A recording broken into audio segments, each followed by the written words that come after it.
Hi hello नमस्कार. आज गरम गरम झणझणीत झुणका आणि भाकरी करूयात. तर त्यासाठी काय काय साहित्य घेतलं आहे ते बघूयात. तर 1 वाटी बेसन पीठ, थोडासा कढीपाला, लसणाच्या 10-15 पाकळ्या, हिरवी मिरची, लाल तिखट, हळद, हिंग, कोथिंबीर. इथं कांदा उभा चिरून घेतला आहे, हिरवी मिरची. पहिल्यांदा जिरे मोहरीचे तेल घालायचं आणि जिरे मोहरीची फोडणी. जिरे मोहरी छान तडतडले की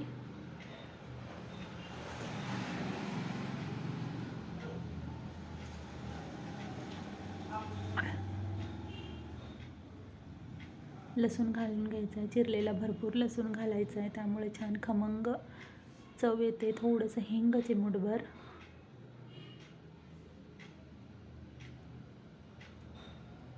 आणि नंतर उभा पातळ चिरलेला कांदा, कढीपाला, हिरवी मिरची घालून छान परतून घ्यायचं आहे.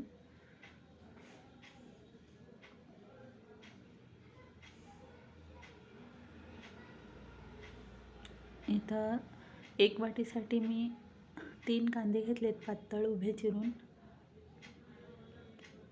हा झुणका प्रवासासाठी सुद्धा टिकतो 1-2 दिवस.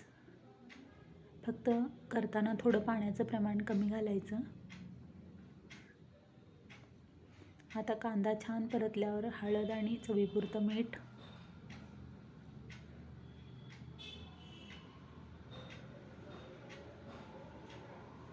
इथं कांदा छान लाल होतोय आपला, परतला जातोय. खूप पण लाल होऊ द्यायचा नाही.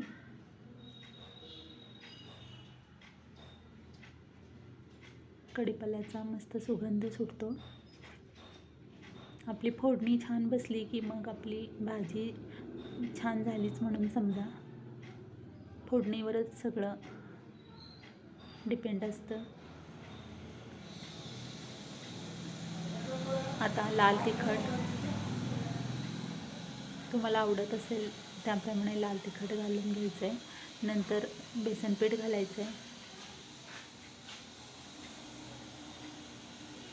आणि कांद्यात छान मिक्स करून घ्यायचं आहे. एकीकडं गरम पाणी उकळत ठेवायचं आहे. थोडंसं पाणी, जास्त नाही, थोडंसं. आपल्याला फक्त शिंतोडा द्यायचा आणि एक वाफ काढायची दणदणीत.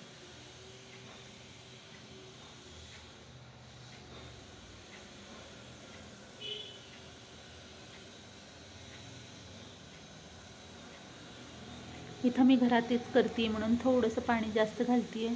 तुम्हाला प्रवासासाठी न्यायचं असेल तर नुसतं पाण्याचा एक हपका मारायचा आणि झाकण ठेवून एक वाफ काढायची आहे.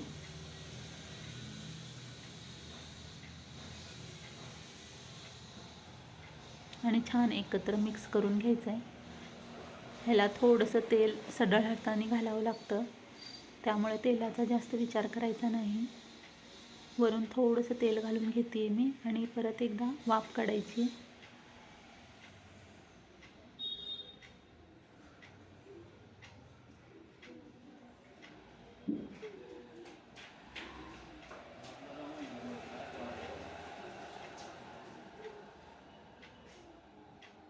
तर छान एकत्र झालं आहे.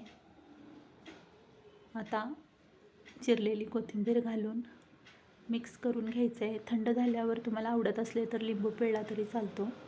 आणि गरम गरम बाजरीची भाकरी किंवा ज्वारीची भाकरी कशाबरोबरही, पोळीबरोबर कशाबरोबरही छान लागतो. इथं मी गरम गरम तीळ लावून भाकरी केली आहे बाजरीची आणि गरम गरम झुणका, चिरलेला कांदा आणि हिरवी मिरची.